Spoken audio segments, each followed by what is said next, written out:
Update. I-50 female told my daughter 24 female that I won't attend her wedding if her biological father is there, but now she says I'm being stuck in the past. Original post. For some context, about 24 years ago, I was violated by a close friend of mine and got pregnant by the encounter. I was inconsolable for months after the event. To make matters worse, I found out that I was pregnant at about 20 weeks, and where I lived at a time it was illegal to terminate after the first trimester. My husband had really been my rock and my support during that time, and I do not know how it would have ended up if not for him. He said that I could put it up for adoption, or I could keep the child and he would raise it like our other children. I decided to not give it up for adoption, but raising the kid was hard. I'm half Polish and half German, and he is half German and half Russian. We both have pale skin, light hair, and blue eyes, as well as being fairly tall. I'm about 178 centimeters, around 5'10", and he's 191 centimeters, or about 6'3". However, our daughter Luna is about 160 centimeters, or 5'3", has dark hair and a brown complexion like her biological father. I often heard snide remarks about me being an unfaithful wife because it was obvious that she was not my husband's child. It was especially hard for me when Luna was young, because she looked so much like her dad. My husband took care of my daughter most of the time, since I had bad flashbacks whenever I saw her face from when I was violated. As she grew up, it died down a bit, but I would still get these horrible panic attacks when I saw her wearing boys' clothes and short hair. Since I was prone to having panic attacks, Luna ended up being closer to my husband than she was to me. Also, she often ended up getting a little more than her siblings from my husband as some sort of compensation because of me. We never told her that she was the product of a non-consensual act, because I was too ashamed and my husband did not want her feeling different from her siblings. I often told her that me and her biological father got into an altercation but never spoke to one another ever again. About 2 years ago, she got one of those DNA test items and found out she had a relative in the system. Said relative got Luna in touch with her bi-dad, and they started talking despite my protests. He apparently wanted to speak to me about something he wanted to tell me, so Luna attempted to persuade me to speak with him. I made her aware that me and her father shouldn't ever be in the same room together. Now, Luna's getting married to a lovely young man. Some of the COVID restrictions have been lifted, so she's able to have a decent-sized wedding. The original plan was to have my husband walk her down the aisle, but he had gotten into a bad accident, leaving him in a wheelchair until his legs are strong enough to support his weight again.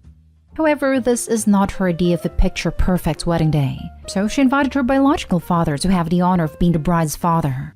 Her wedding invitation not only invited my offender, but she totally disrespected the man who raised her. Although I or a bridesmaid could have pushed him down the aisle, she thinks it would not fit the vibe of the wedding. My husband looked so shocked and upset that she would even think of this, but I was furious. I have a visceral hate for that man, and I let her know that I would not be anywhere near him. She told me that this is what she wants and there's no changing her mind, so I told her I will not be attending if he's there. She got upset and told me that I shouldn't hang on to the past, but I laid it into her that she doesn't know what happened between me and her biological father, so she shouldn't stick her nose where it doesn't belong. Though I feel terrible about what I said and how I said it, and I can't be blamed for her being born or not knowing what happened since I never told her, I still feel as though my wishes should be respected if I say I don't want to be in the same room as someone. I'm now okay with her contacting her father, I just do not want anything to do with him.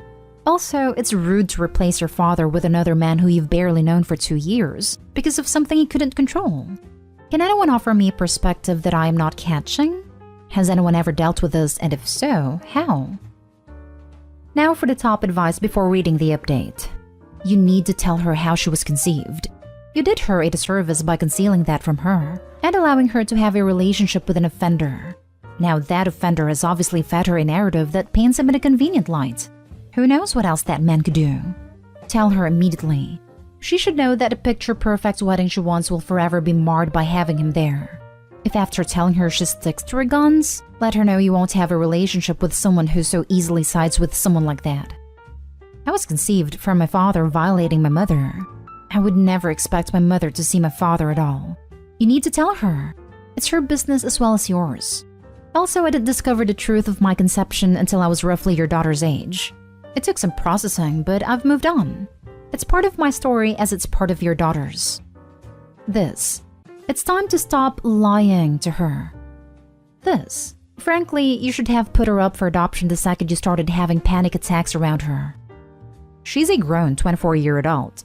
There is no reason for her to not know her bi-dad violated you. And now for the update. Before I get started on the updates, I have a few things I want to address. A lot of people have questioned me on why I did not tell my daughter that she was a product of a crime. The only answer is that I was ashamed of myself. For some context, before I got married to my husband, I actually was very close friends with my offender. We grew up together in a small community, and our families were close. Our parents even wanted us to be together. He was always interested in me, but I didn't give him a chance until university. I broke it off with him and started dating my husband, but I never cut him off because we were very close.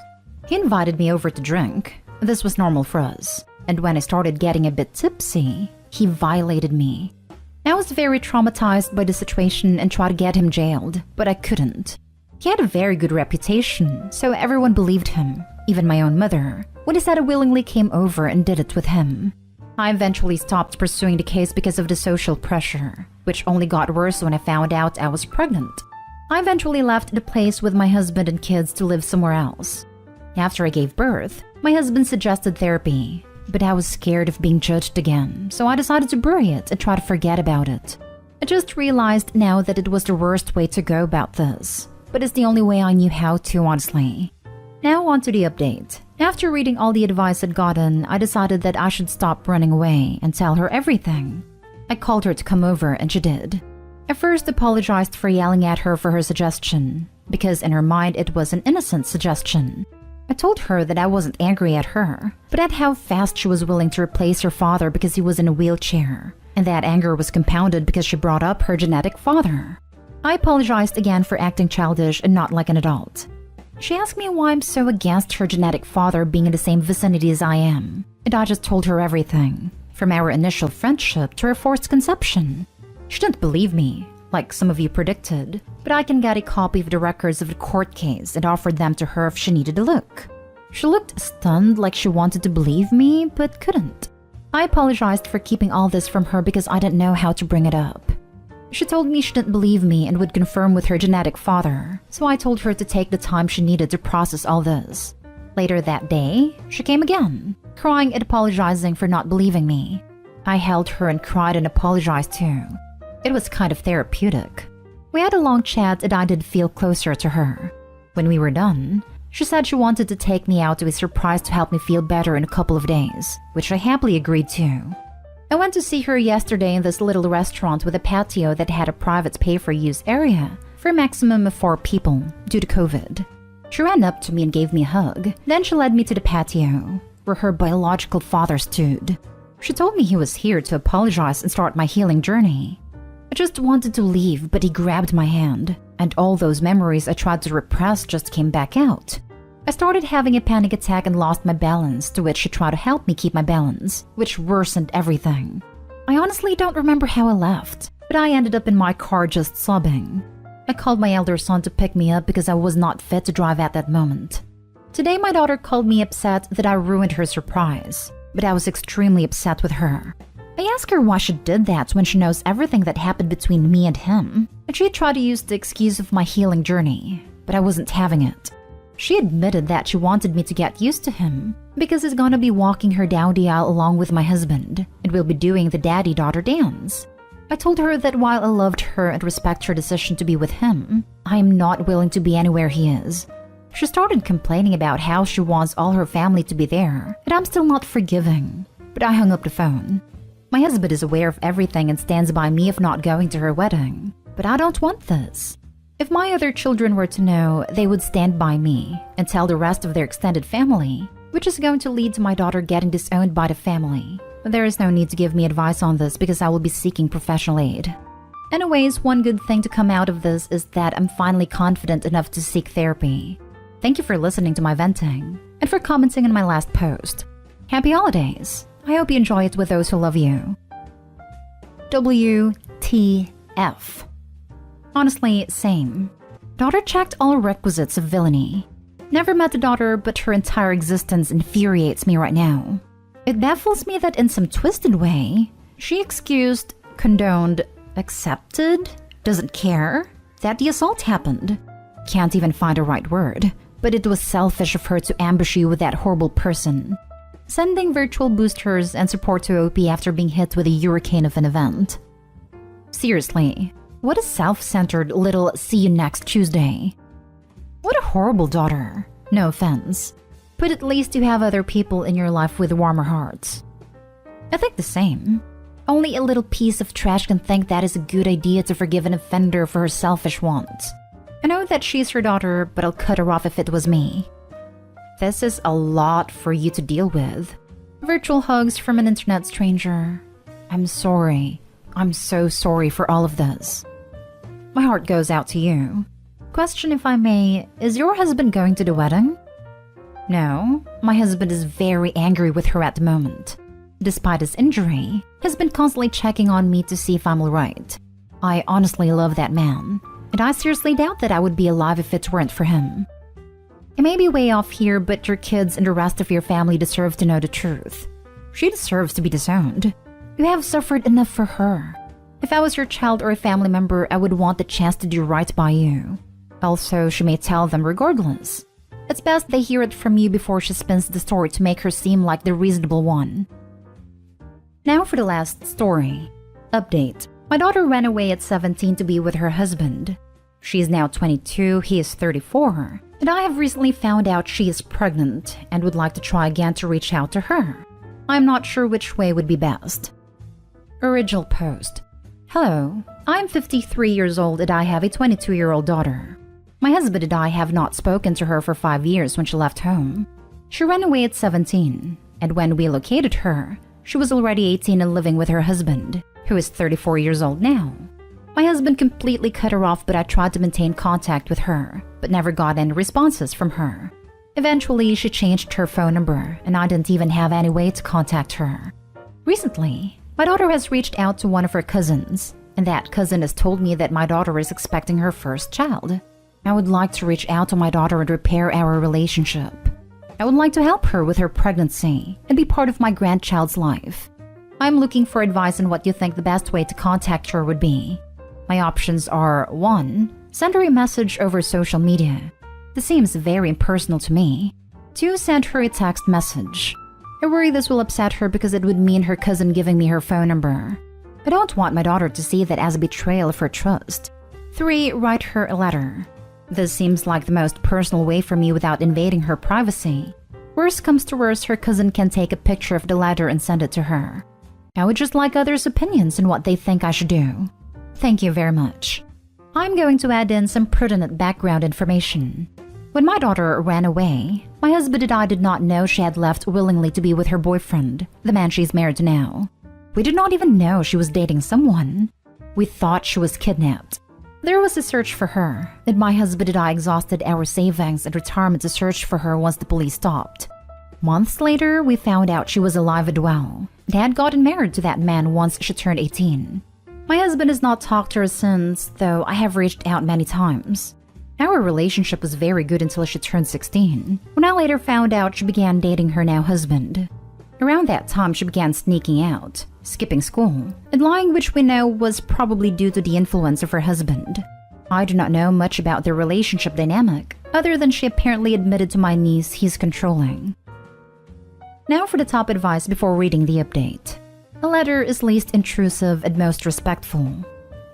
Other people have made excellent comments here about ways to contact her. I only wanted to add that your daughter has been groomed and is very probably in an awful relationship. What you're going to want to do, because you're loving parents, is get her the hell away from this man. But you can't. She will have to take the step on her own once she's ready. And it's a lot easier to do that when she knows she has backup and place to go. So if you really want to help her, make sure you don't alienate her and you stay in her life. Don't talk bad about her husband.